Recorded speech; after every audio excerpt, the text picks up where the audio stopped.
कदीम ज़माने के उलमा और फितरत के जानने वाले एक हैरत अंगेज हकीकत बयान करते हैं। जब बारिश आने वाली हो तो चींटियां अचानक तेजी से अपने बलों में खाना ले जाने लगती हैं। ये अमल इंसानों को हैरान करता है, मगर ये कोई जादू नहीं, ये अल्लाह की तरफ से दिया गया एक निज़ाम है। जब फजा में नमी बढ़ती है, मिट्टी की खुशबू बदलती है, हवा का दबाव कम होता है और जमीन की सतह में हल्की सी ठंडक आती है, तो चींटियां ये बारीक तब्दीलियां फौरन महसूस कर लेती हैं। उनके जिस्म में अल्लाह ने ऐसा खास हिस्सी निज़ाम रखा है जो उन्हें आने वाली बारिश का इशारा दे देता है। फितरत का हर जर्रा अल्लाह के हुक्म से चलता है।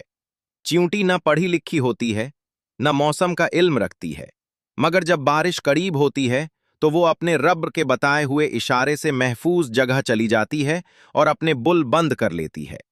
इसी हकीकत में इंसानों के लिए एक बड़ी नसीहत है।